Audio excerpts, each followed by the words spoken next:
I'm a reporter for the Daily Chronicle.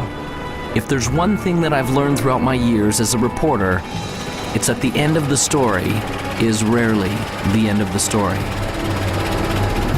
In fact, sometimes it is just the beginning.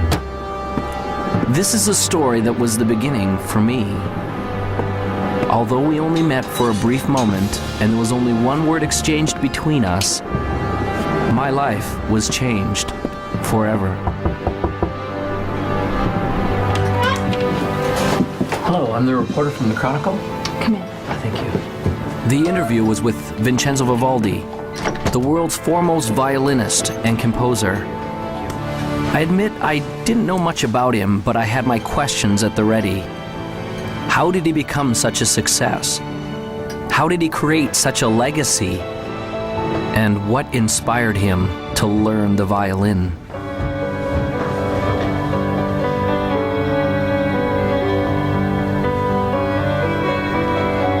I felt as though I was stepping on sacred ground when I entered the old man's room.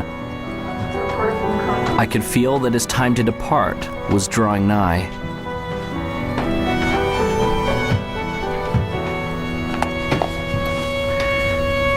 Thank you for seeing me, Mr. Vivaldi.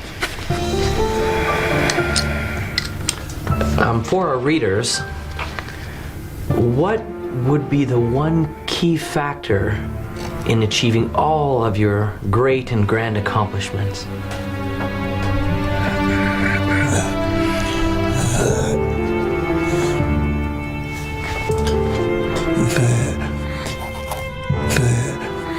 The Opus.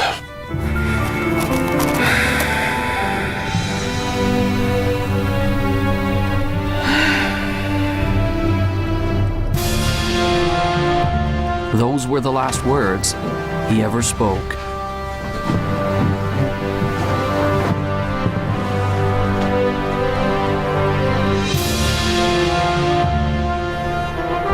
As I left the house that day, I now had a greater question than when I had arrived.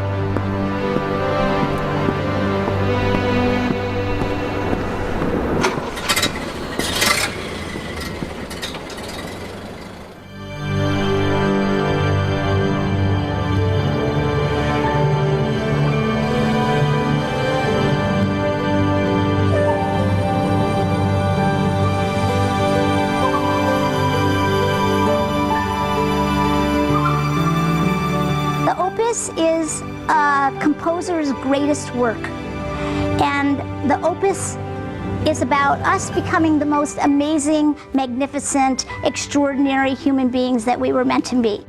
You and I are here to do magnificent and magnanimous things. You're here to create, and you're here to contribute, and you're here to connect at a high velocity. Everybody deep inside has a dream and a vision and a calling and an inspiration that they're here to do. Anyone can do this, and it almost sounds cliche. Everybody says, oh, you can be whatever you want to be, you just got to have the dream. And all of that's true. Unfortunately, it has become cliche and people have stopped listening to it. The best way for you to predict your future is to invent it. It's up to you.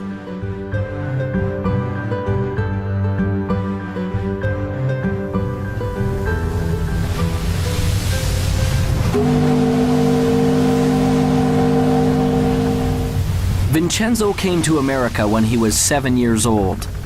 He came from the old country, Europe.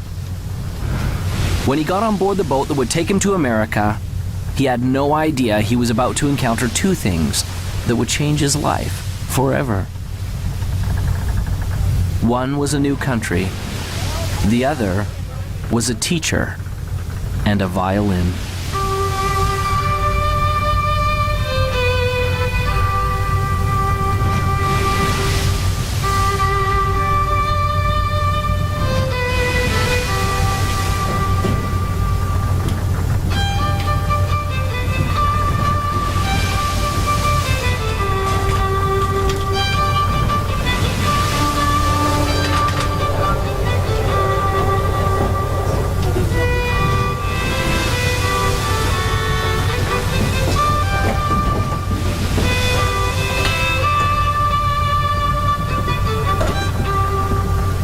As the boy listened, He was captivated, and in his heart he knew that one day he would play this song.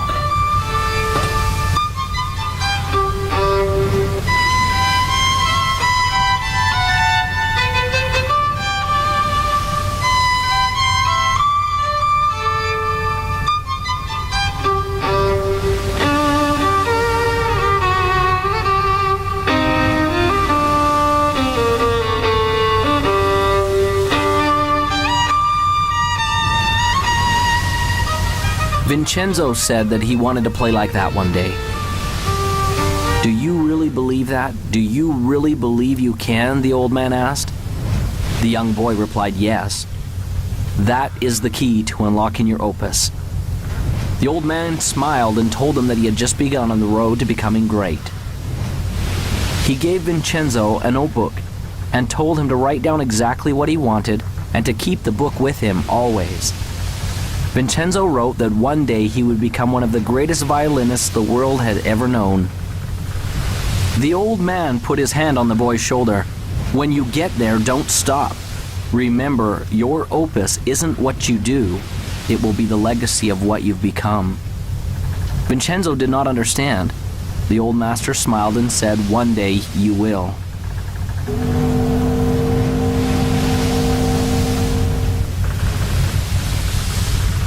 As Vincenzo left the old man, he was grateful, for he had been given a great gift. And although he would never know the man's name, the man had changed his life forever.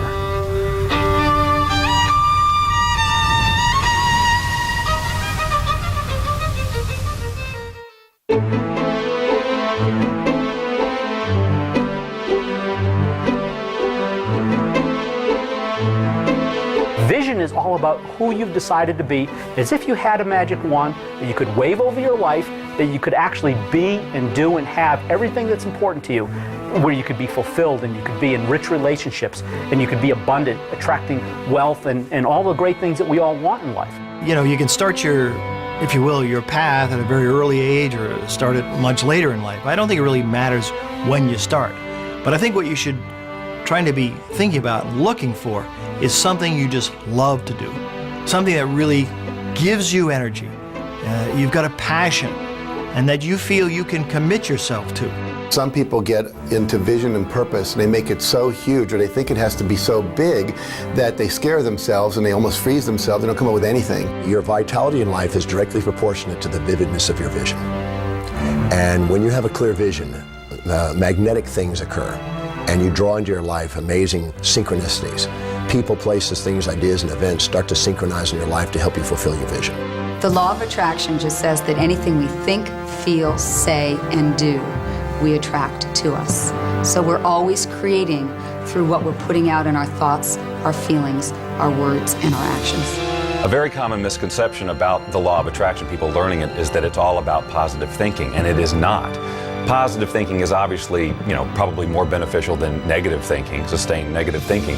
But positive thinking can mean just that you're thinking about things that would normally make a person happy. But if you're not truly emotionally involved with your thoughts, you're not really having an attractive power. In other words, if you're visualizing a car, or you're visualizing a house, or you're visualizing lots of money, or whatever your version of success is, but you don't have any real feeling about it, that is in alignment with that. In other words, if you don't feel positive about those thoughts, you're actually not attracting anything positive. It's the feeling that powers our thoughts.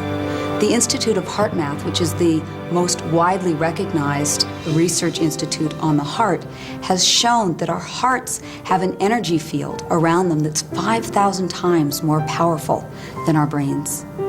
So this is the real power source for people. And when we want something from our head, it can only go so far. But when we power it with the feeling in our heart, the feeling of knowing that I can get it, the feeling of love behind that thought, then we are moved to the inspired action that will bring us what it is we're wanting. Anytime we set goals that are not congruent with our highest values, we're going to tend to not stay focused on them. We're going to keep going back to what's truly important to us. And so it's very crucial to set objectives that are congruent and aligned with the highest values, because when you do, you don't require outside motivation. You're inspired from within. I work with teens every day. I've worked with thousands of teenagers all over the country. And what I know to help teenagers love and believe in themselves and have that success-driven vision that so many adults have is the very first thing you have to do is be original. Be yourself. Don't conform, don't transform. Find your own original gifts. You have them, you have so many, and lead with those. Belief in yourself is the first step to anything great. If you don't believe you can do it, you're finished even before you get to the starting line. You see it all the time in grade school. The kids line up to run the 100-yard dash. They all start off pretty good, but as soon as one or two of those kids pulls ahead, you see a few in the running literally slow down and sometimes stop. That's because when those kids see someone pick up speed, they begin to doubt that they'll ever catch them. And their brain says, what's the use? And suddenly they believe it. Here. And everything slows down. I started out in a life of welfare and poverty and became the 25th wealthiest person in America. That would be an extreme that most people can't even comprehend, let alone relate to. And it all started because I believed in my own possibilities. Whatever we believe, we become. I don't really think we know what we're capable of. There's incredible potential in all of us. And I mean in all of us, not some of us, all of us. If you find your passion and that energy wells up in you, and if you can dream and start to get committed to that dream and that vision, then you can be successful and far beyond what you ever thought you could. It is okay to believe in yourself. Start now. Start today. You are the greatest you that will ever be.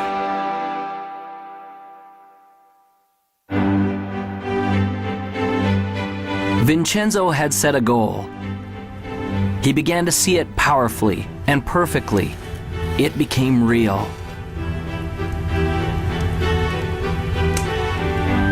He experienced it in his mind and in his heart. He was living it vividly as though it had already happened.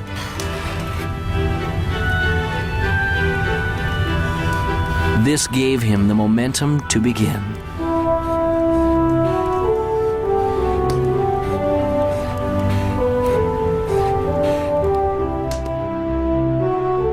I think that the only way you can get to your goal is by having a clear vision. And I feel that that clear vision doesn't necessarily come from your head, but that it comes up from inside of you. That the more we access our gut feeling, the more that we access our core individuality and listen to what it is that's wanting to be said through us, then we have a clear vision of what we're about. The problem is most people don't really have that clear vision of what success is for them because they've never felt like they were allowed to have that vision for themselves. They always felt like they had to live in to somebody else's idea of what success is. I think one of the steps that people may not do quite properly is that first step of intention. So many times people's intentions are coming out of a feeling of obligation or I should.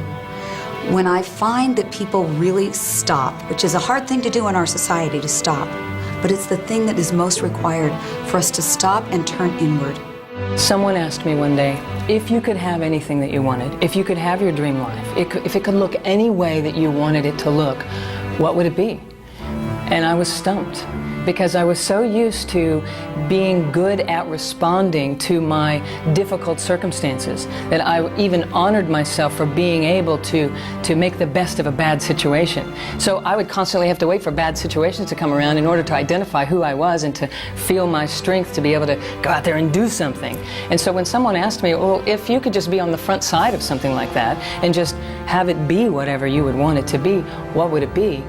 And I couldn't answer the question. I thought, I've got some different kind of work to do. The only way you can get a clear picture of where you're going and to understand what it is that you want out of life, you must silence the restless thoughts that are going through your mind. And you have to ask yourself, what do I want? How do I feel? And where do I want to go? In the 1960s, President Kennedy suggested that NASA was going to put a man on the moon by the end of the decade. And NASA took the plan and they said, okay, what's success look like? Success looks like not man on the moon, but astronauts safely back on Earth. So they said, let's plan from there.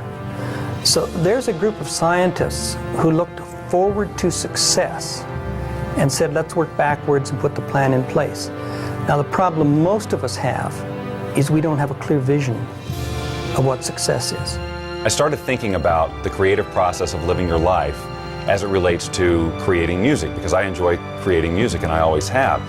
And it comes back, and I saw the parallel so clearly between how the process is the same. When I sit down to write a piece of music, it's generally born out of some inspiration. You know, I don't work under the rules that you have to write this type of piece of music, it's got to be 30 seconds and it's got to be this beats per minute. You know, I have full, because I do it for fun, you know, I have full creative control, so I work from inspiration, just as we should work from inspiration in our lives. That is what should guide us. That is what it should help us to create our vision, a feeling of inspiration, not someone else's sense of passion or their likes or interests, but our own. I have a philosophy of life, and that is this. Achieving any type of goal in your life is 99% intention, 1% methodology. It's being crystal clear about what you want, and the how, the methodology, will show up later. When people talk of clarity, it often gets described as just writing down your goals. The most important element is often left out. That's finding your motivation. If you want to get to your goals quickly, you've got to have clarity on why you want it. What does it mean to you? Why do you need it in your life? And the stronger and more important the why, the more power you will have to pursue that goal.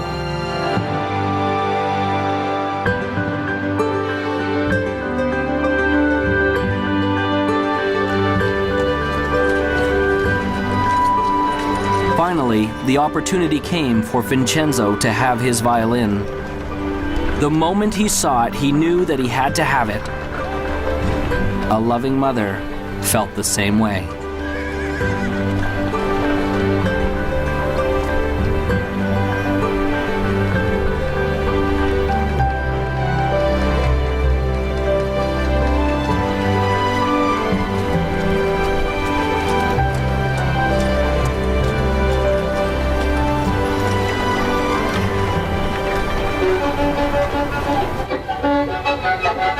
It was not as easy as it looked.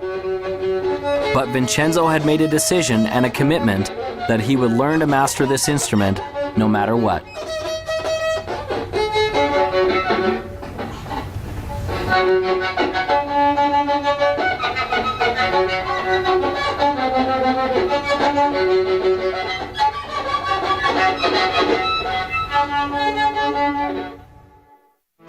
Finding your clarity starts from first setting goals, not just thinking them, inking them, writing them down, having that vision board. Put those things on your board the way you picture your life to be, the lifestyles you want. It's okay to brainstorm it. Start with an idea, oh, I've always wanted to do this, and flesh it out. Really describe what you want your life to be. You may find that it evolves even as you write, and that's okay. Take the time to decide what you truly want, because it isn't until you do that that you're going to be able to stabilize any sort of vibration around it from a law of attraction point of view to attract that into reality. When you're in the achievement process, what is your greatest moment?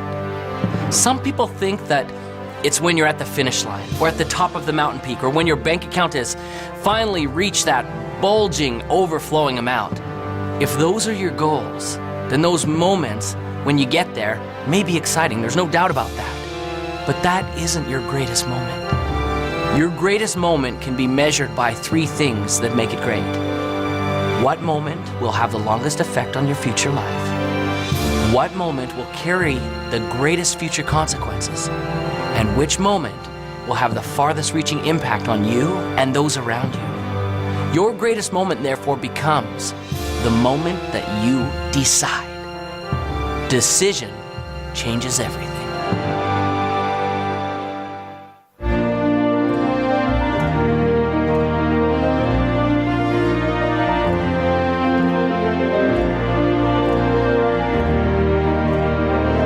As Vincenzo grew from a boy to a man, he never lost sight of the dream.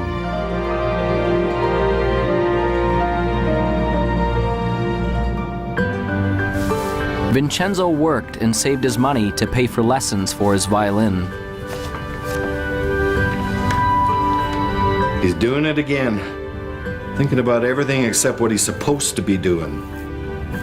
There were those who told him that his dream was impossible, that it could never be achieved. Still believes he's going to be famous. Ladies and gentlemen, the famous, one and only, time-wasting, daydreaming, broom pusher.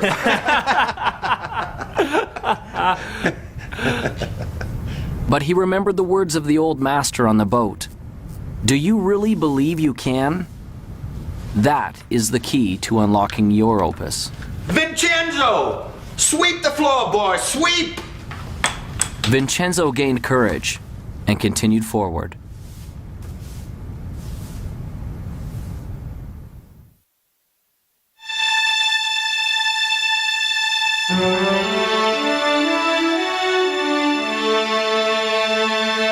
How do we get started? You just get started.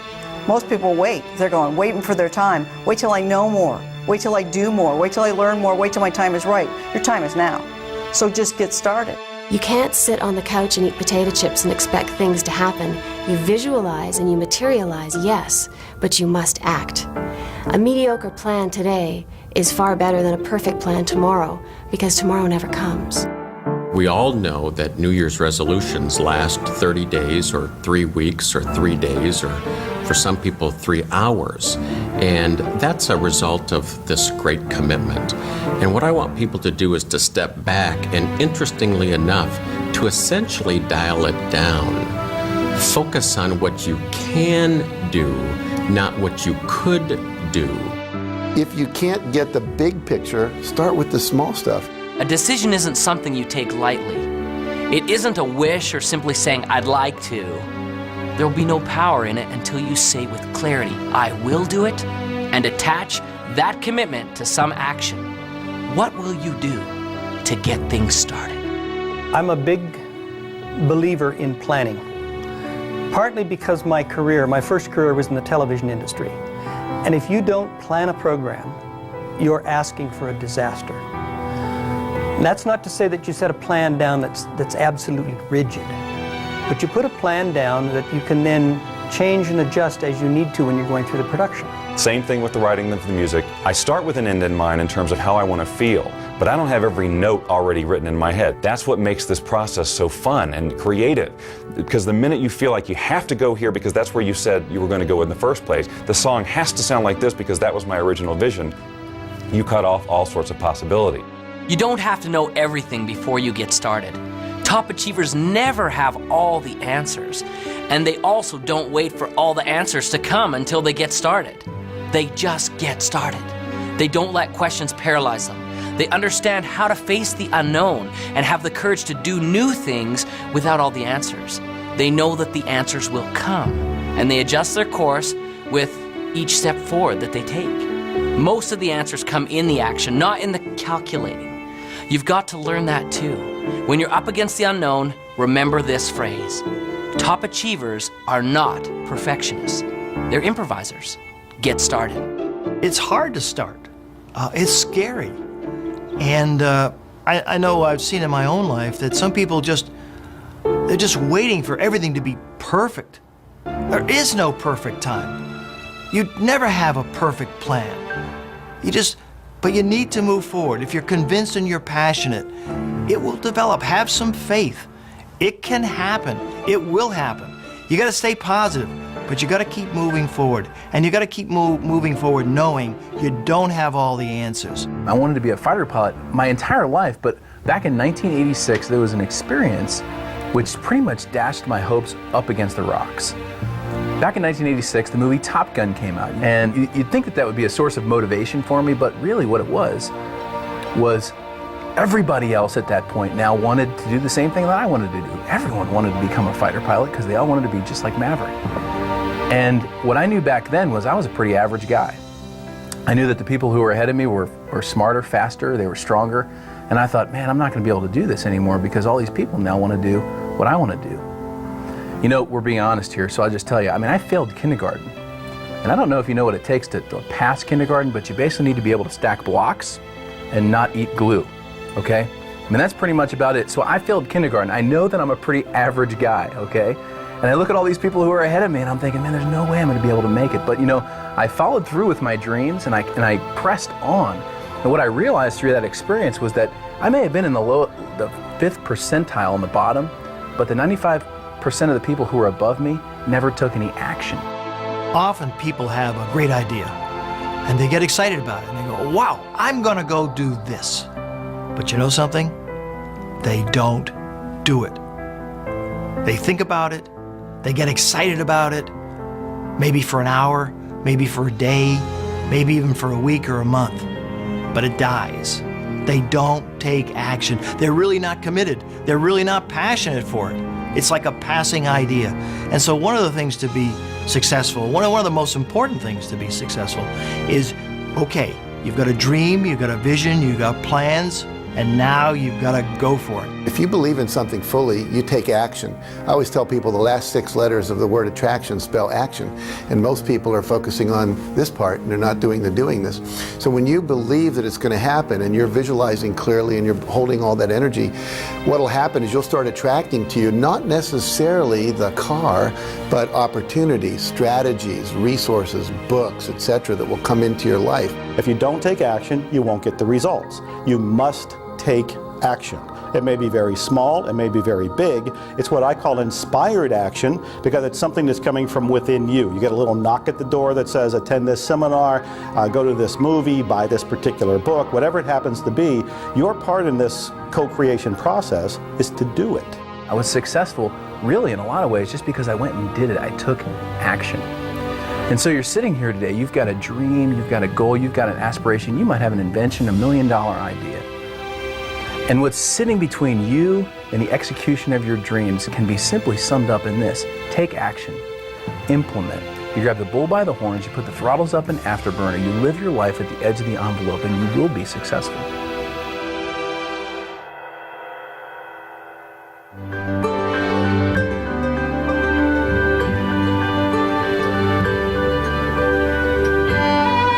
Vincenzo continued seeking additional understanding and education wherever he could, surrounding himself with other masters who could help him find his gift and develop his passion. This required effort and work.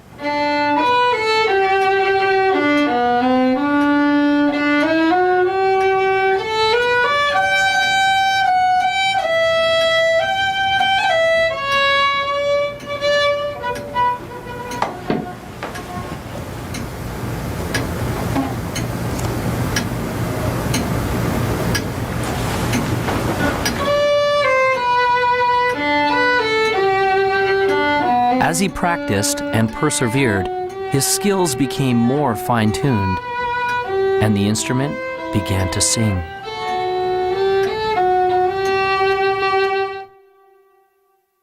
Whatever you want to do, whether you're an athlete, whether you're in business, whether you're a pilot, if you want to be successful, there are heroes, there are masters, there are people who have been successful before you who will be willing to teach you how to get where you want to be. You don't need to fly solo in this life. If you have any goal that you want to achieve in your life, the first thing I would invite you to do is surround yourself with people who believe in what you do. And sometimes those people, they're not your family, they're not your friends, they're not your coworkers. You actually have to create that. You have to create your own, what I call your own mastermind, your own board of directors of people who will support you. My adage is that if I'm ever in a room with 5 people, I want to be the dumbest one in the room. I don't want to be the smartest guy in the room. I want to be the dumbest one in the room. If I'm the smartest guy in the room, then I'm not listening to anybody. Then I think I already know it. Then I think they're not capable of teaching, training, sharing, or giving me anything of value. But if I think I'm the dumbest one in the room, then all 4 of them are brighter than I am. And I can learn from any one of them. And what that causes me to do is to shut up and sit down and get a chance to learn, because most of us are talking so much, we aren't listening. I like the idea of modeling other people's success up until the point where you reach something that, hey, this isn't me. It's not me to model this guy like that. Because if you try, it will not work. You'll send out this really weird field of resistance and things will not work for you, no matter how successful that other person is. So I model lots of people, but not one particular person. I will look for things that they do and then say, I can incorporate that into my plan for sure. This guy over here, no, not so much. This is where I leave him and go to somebody else.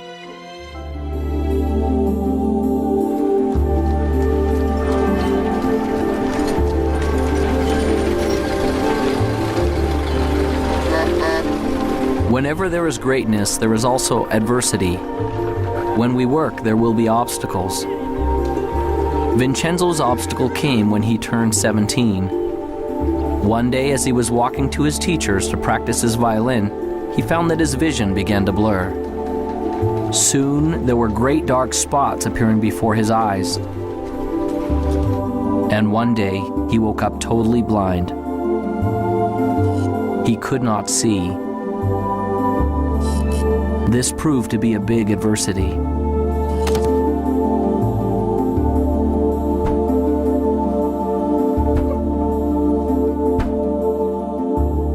On March 10, 1981, I thought I had the world by the tail.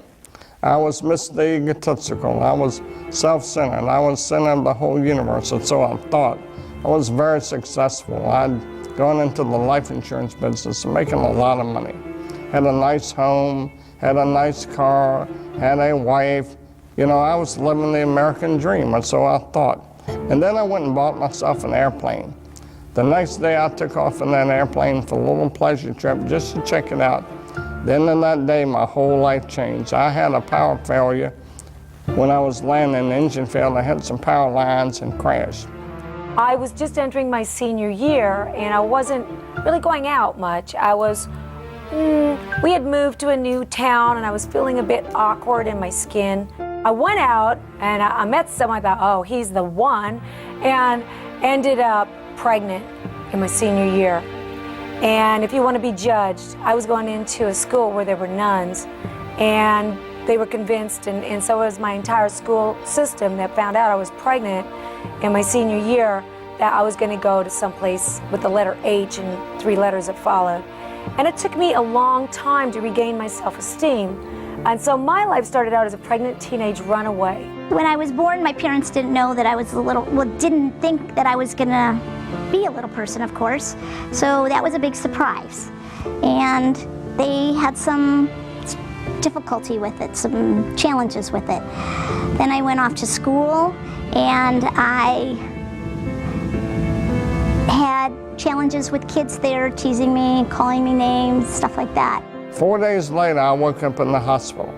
I was in coma 4 days, and I was in bad shape. My neck was broken at the first and second cervical vertebrae, and my spinal cord was crushed. The nerves that control my diaphragm were destroyed, and I couldn't breathe. My swelling for your flesh was destroyed, and I couldn't eat or drink. My larynx and voice box were crushed. Every muscle in my body was destroyed. I couldn't do anything but blink my eyes. My bowel, blood, and kidneys didn't have function.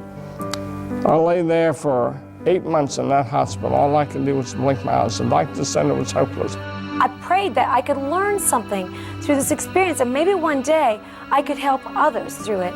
Well, I gave birth to a little baby girl, and I kept that little baby girl for 5 months. And it was a tough 5 months. It was a tough road to hoe. I worked 3 jobs, and I couldn't really make my ends meet. One day I made a decision to place her for adoption. And when I did that, and the lady came and took her away and drove away with my baby, I thought I was the worst sinner on planet Earth. And it took a long time for me to regain self-esteem and to come to know myself, that I was a valuable person and I was a valuable part of this society. And in 4th grade, a turning point came for me, one of the first ones, when I realized that being a little person wasn't something that, wasn't a costume that I could take off one day, that actually I was going to be a little person for the rest of my life. And my friends were now at least 1.5 to 2 feet taller than me. I wasn't just the short kids in the class. I was now significantly different. 8 months later, I walked out of the hospital on my own 2 feet. The doctor said it was impossible, but I walked out of there. But that wasn't the end of the journey. That was just the beginning, because I had 5 more years of intense occupational physical therapy. So I went to work. And when I went to work, I decided I was going to make something of myself. And maybe one day I'd see that little girl again, and maybe I'd be able to be an example, a living example of something wonderful. One day I was sitting with my teacher for spiritual and personal growth, and he said to me, you know, Peggy, I noticed that you spend a lot of time in this fantasy that one day you're going to wake up like an average-sized person, or as an average-sized person, and all your problems are going to be gone. But that's not really so realistic. And I bet your success level would be much higher if instead you focus on the things that you can change. The things like your attitude, your beliefs, your connection to spirit, all those kinds of things. So that was a turning point for me. And I actually looked at that and I was like, oh my God, I'm believing in this fantasy. And I had to come to terms with the fact that I had to accept that I couldn't change my outer size. But I saw that I could change my inner size. See, it didn't matter what the doctors thought. It didn't matter what the medical profession thought. It didn't matter what other people thought or believed. What really mattered was what I believed. See, a lot of people think, well, I can't do this, I can't do that, because everybody tells them they can't do that. And I tell them it doesn't matter what other people tell them, it matters what they think. Well, last year on Mother's Day, now we're talking 27 years after that day when that lady drove away with that baby, I got a call from guess who? My little daughter, Jackie. And she said on the telephone, could I call you Mom? That was huge. That was huge for me. And I don't care what happened to you in your life. If someone told you you're a sinner and you're so down and out that you think you're nothing and you're a nobody, you're a somebody. You find it within yourself and you get up. Pull yourself up by your bootstraps. You get out there and do good works. Jackie and I have become real good friends today. And I thank God she's a valuable part of this life. You know, I barely finished high school. Today I sat on the Harvard Women's Leadership Board. Were the times I was down, were the times that maybe the vision started to fade a little bit. You know, I'd be dishonest if I said they weren't. Of course there were times. But I didn't stay focused on that very long. See, it's okay to let yourself get down, but it's not okay to stay down. I have gone from the depths of darkness to the height of amazing, amazing joy and even ecstasy. I always say that I used to cry every day out of sadness. Now, I cry most days out of joy.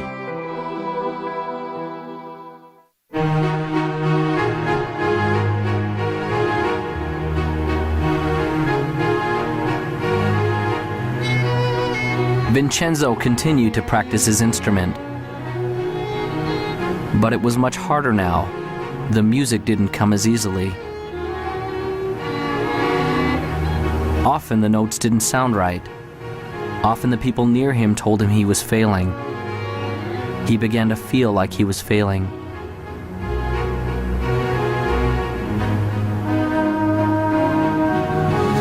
I can't.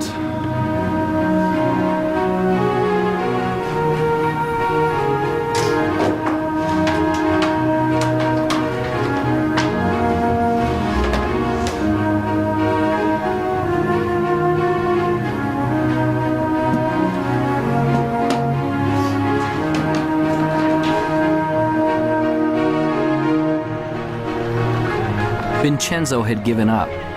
He felt like he had been robbed of the gift he had been given. His heart ached as he approached the entrance to the merchant's store.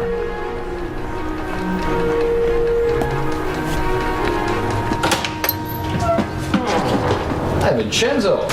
A surprise. What brings you here? I'd like to sell my violin. Those were the most painful words that he had ever spoken. Are you certain about that? Well, let's have a look, shall we?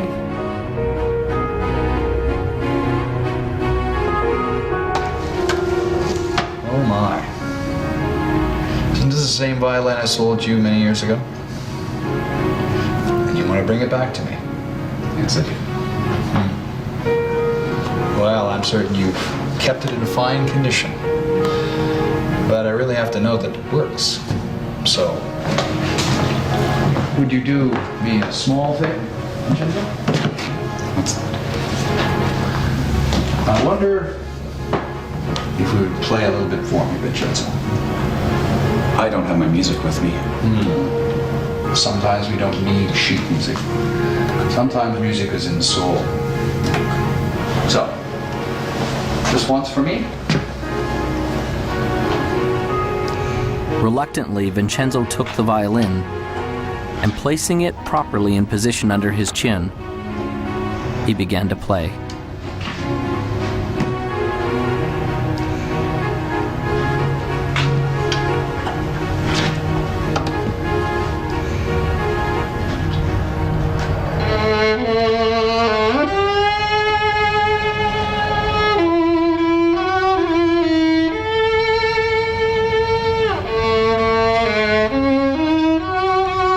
He began playing slowly at first, until his heart began to play the notes. As he did, something magical began to happen. He began to feel the power of the music once again.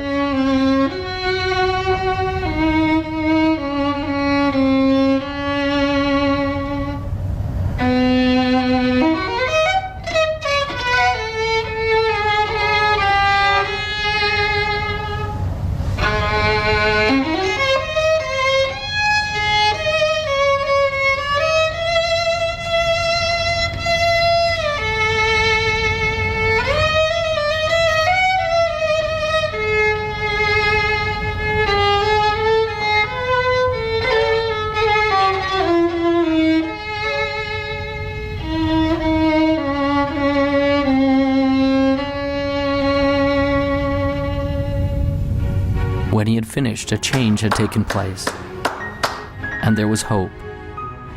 I can't sell you my violin. I thought as not. You keep the violin, Vincenzo, and play, all right? Vincenzo left the shop with a resolution that he would never again give up on his dream.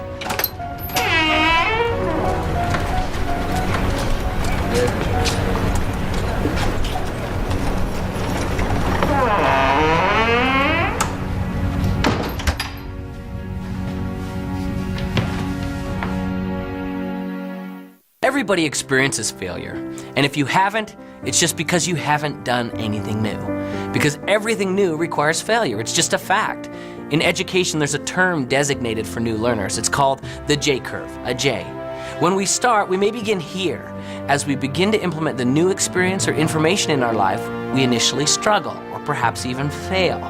But as we learn the lessons from our failure and are persistent, we become competent and very successful with our new lessons or experience. And as we get competent, things go up dramatically. That's a J-curve. Most things in life come to us that way.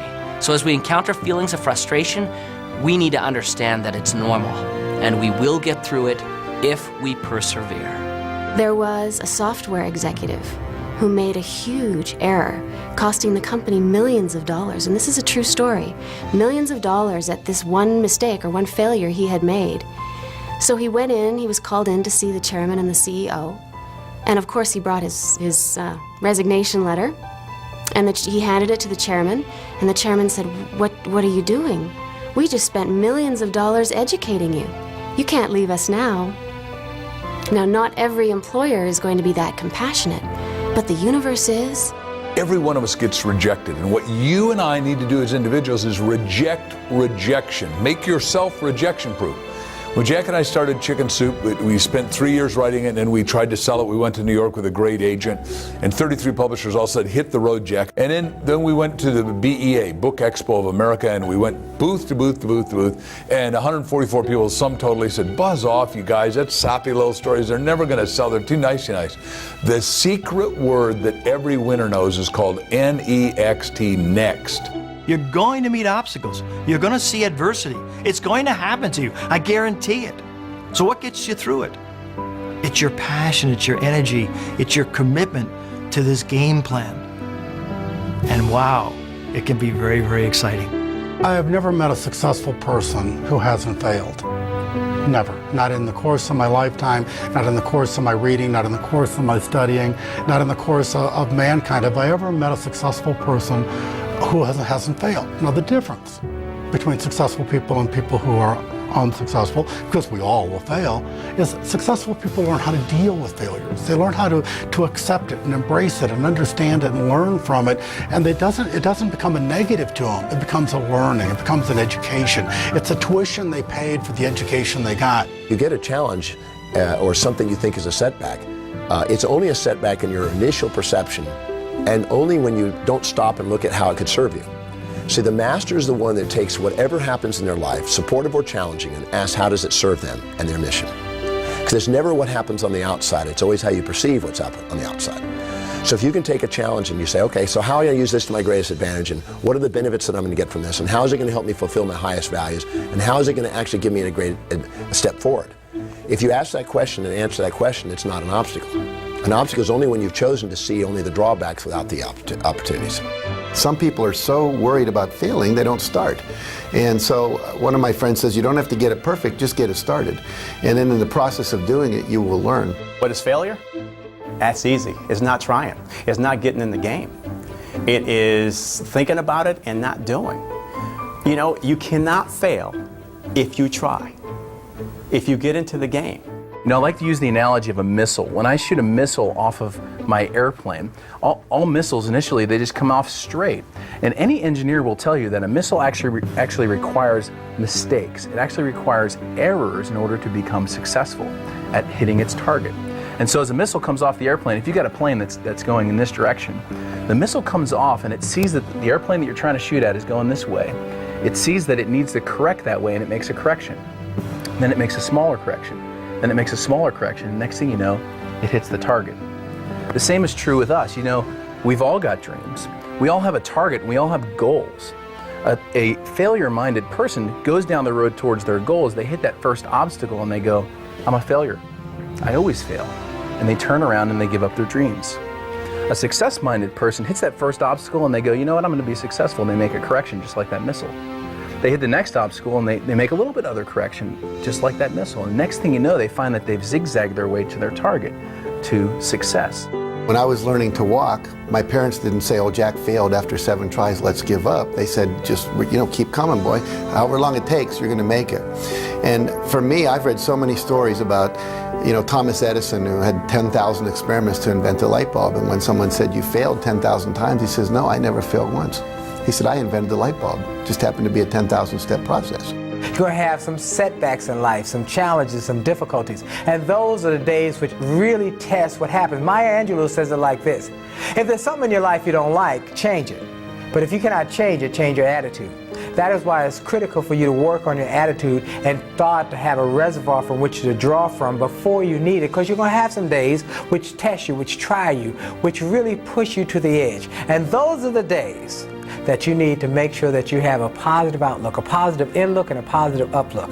That you are thankful and grateful for all things, even the challenging things, because it is through the challenges that we grow, that we stretch, that we start to become all that we can possibly become.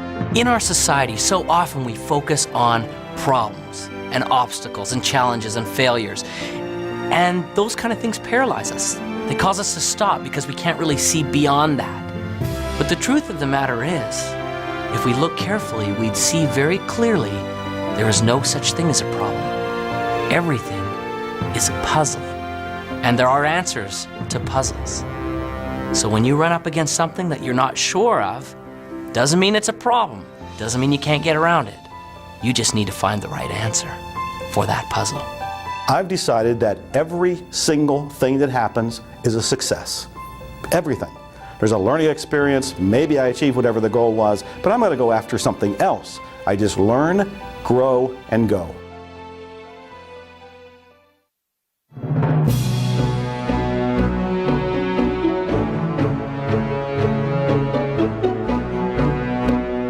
Once you reach a goal, whatever that is, or achieve a vision, and it may have evolved and it may be very different than when you first set out, you are basking only momentarily in that sense of accomplishment. You can enjoy it. It doesn't have to be a letdown, but what you'll find is that you've naturally expanded who you are, who you can be, and you'll have another vision that's even bigger. If you want to have like success become an ongoing habit, you know, here I am at the top of my game, 100 million books sold and so forth. For me, it was never about selling books. It was always about making a difference. You can't stop making a difference. You know, making a difference is something that continues forever. It's the little things that you do on a daily basis that get that momentum ball turning. And all of a sudden, after a while, you have so much momentum behind you, you couldn't stop it if you tried. You can have addictions that are actually good for you, that are actually taking you forward in life, that are actually keeping you healthy and happy, and success is one of those. When you start tasting success, you want more of it. Aristotle said, excellence is not an act, it's a habit. So you get in the habit of excellence, and then you can go as high and dimensional and multi-passionately purposeful as you want, which is, you don't want to just do one thing, you want to do a multiplicity of things, because when the game called life is over, you look back on life, the only thing you can take with you is your memories. So you want to create a basket full of life memories that are worthy of you, that are valuable, that are vital, that are just exquisitely good. The only difference between people who are happy and those who aren't is their habits. So it's really a very simple thing. It boils down to only one thing. What habits are you choosing day in and day out? And the good news is that every day you get a new choice to pick new habits all day long. Every decision you make in every moment is determining the habits that you'll have today and tomorrow and the next day, and the outcomes that you'll have in your life. So if you want a life that's successful, choose the habits of successful people. If you want a life that's happy, choose the habits of happy people.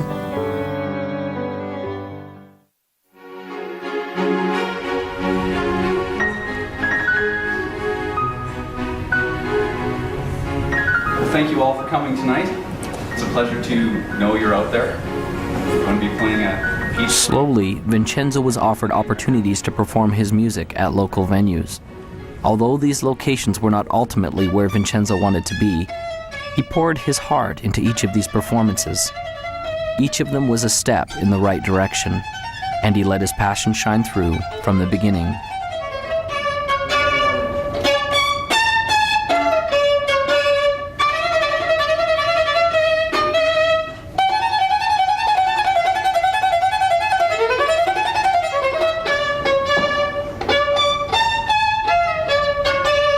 As can be expected, this wasn't always easy. There were times he was afraid, but as he faced each challenge and each frightening moment, he seemed to build momentum and increase in his greatness.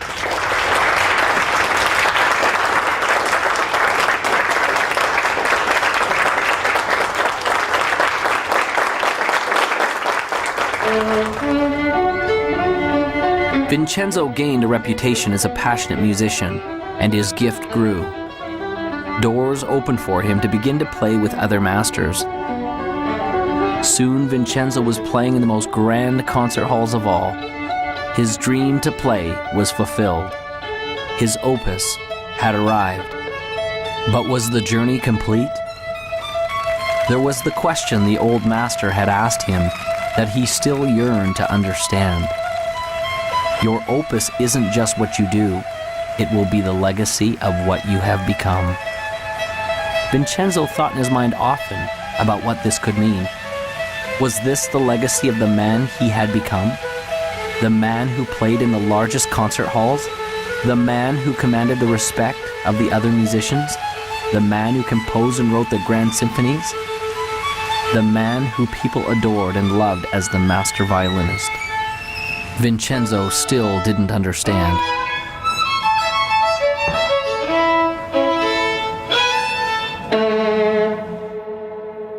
I think we have in our own DNA, sort of this need, if you will, of assisting others and helping them move forward towards their own goals or vision.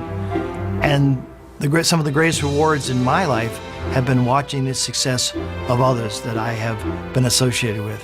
Henry James said that nothing of the senses will ever satisfy the soul. The only thing that satisfies the soul is gratitude and love. And when you have gratitude and love, whatever you're grateful for, whatever you love, you get more to be grateful for and you get to have more love. And so the second you achieve something, you're automatically yearning inside and called inside to ever greater achievements. We're all here for what purpose? we're here to give, we're here to interact, we're here to create, we're here to love and to support, and those are all giving things. Most of the successful people that I know have a basic fundamental philosophical foundation that says giving back is the key to success. A friend of mine asked me recently, he said, what's the purpose of the universe? Now, no one had ever asked me that. You know, life purpose, corporate purpose, all that. What's the purpose of the universe? And I went back to my physics and I thought, well, what is the universe doing? It's expanding. Ever since the Big Bang, it's expanding. I said, well, is it to expand? And he said, absolutely. And he said, anything you do that helps people, corporations, countries expand, you're in alignment with the universe. And when you're in alignment with the universe, the universe will support you. It'll give you the resources you need. Anytime you cause contraction, you cause conflict, then you're against what the universe is about. When we feel expanded, it's the universe's message of saying we're on course. When we feel contracted, it's the universe's message saying that we're off course. So as we're moving along, we always move towards that which is making us feel expanded. Service, there is no higher purpose. It's all about giving back. When you focus on giving, you receive, and that's how the law of attraction works. Ultimately, what we contribute is a reflection of who we are inside. And the more we contribute back to the world around us, makes us more inside. Think of your happiest moments. Got it? I'm confident that it will have very little to do with accumulating wealth, and it certainly wasn't a moment where you were alone in your room watching TV. I'd be willing to bet that it was a moment where you did something for someone that they could not do for themselves, or when you helped someone realize a dream, or you shared a little of you, the real you. And in the end, isn't that what life is all about? It's never about what you had. It's about what you did and the difference you made while you were here.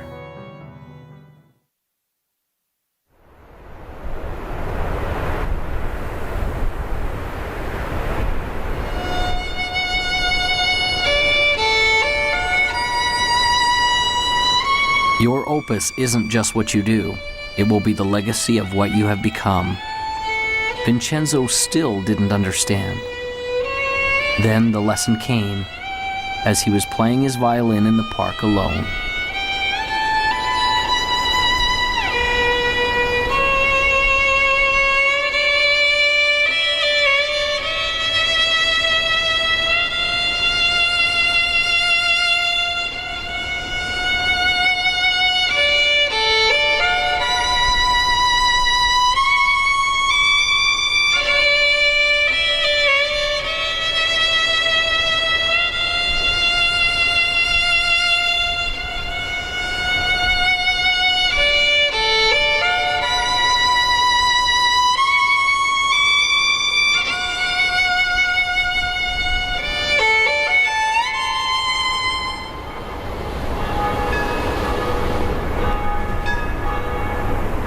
And so Vincenzo passed along the message that had changed his life.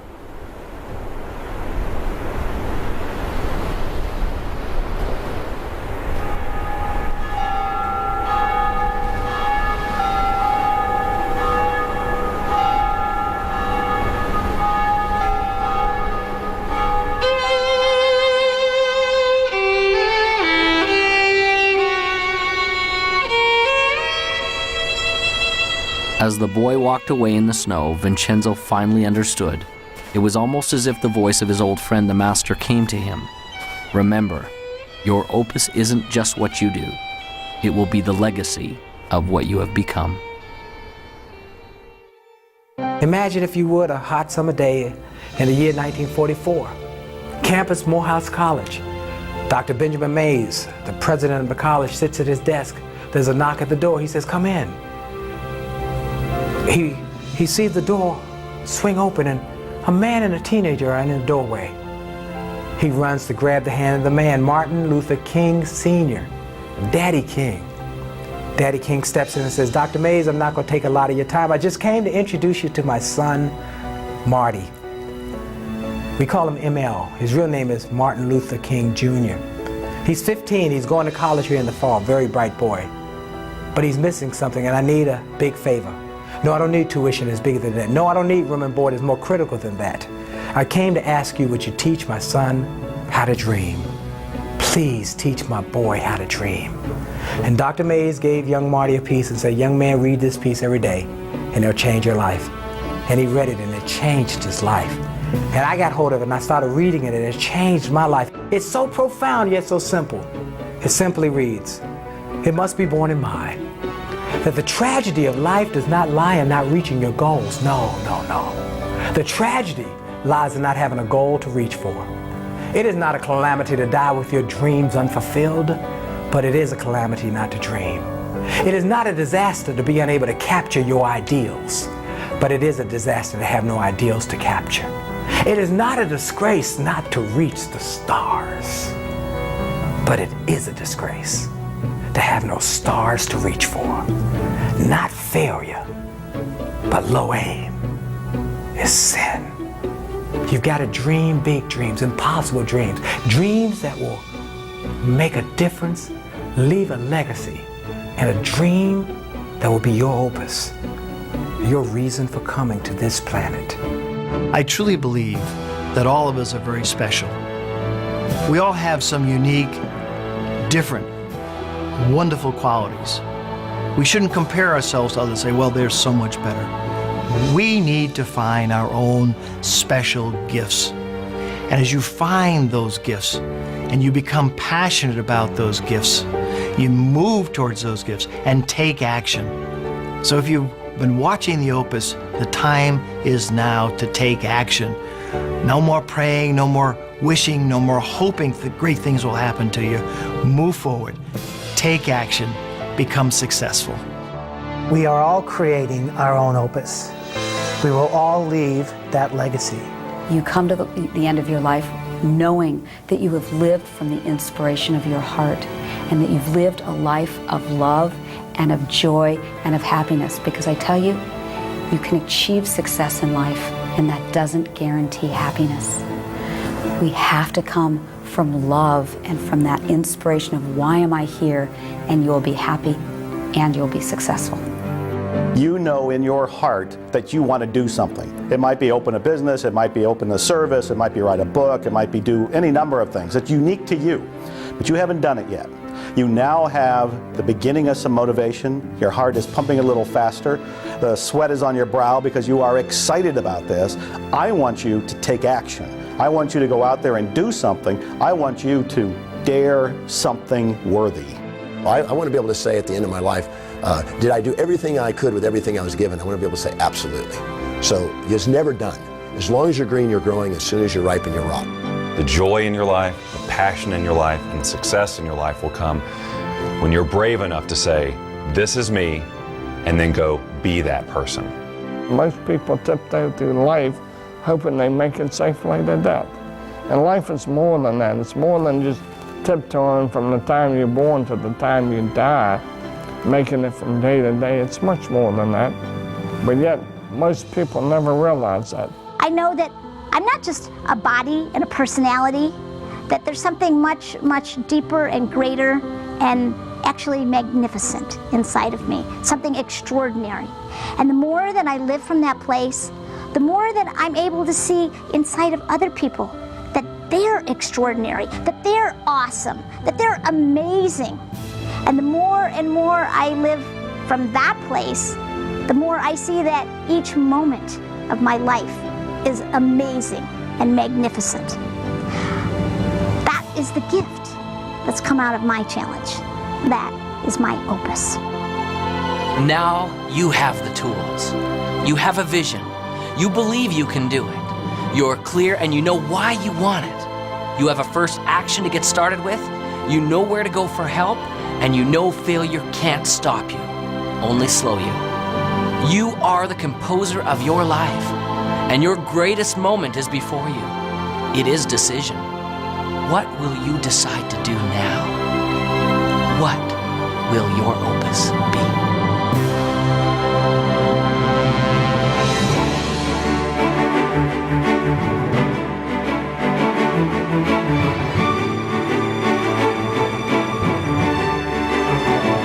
Your opus isn't just what you do. it will be the legacy of what you've become.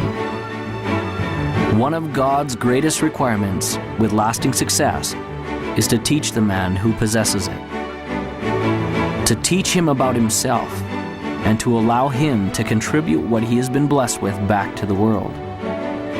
Vincenzo's music was a great gift to all who heard it, but the true gift was in the legacy that he created in another. This was truly his opus.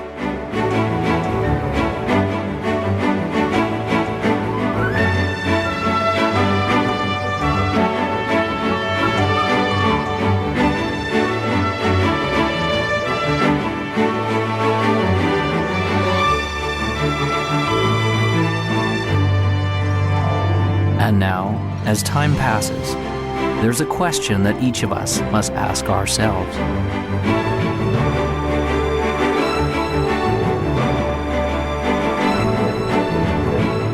What will your opus be?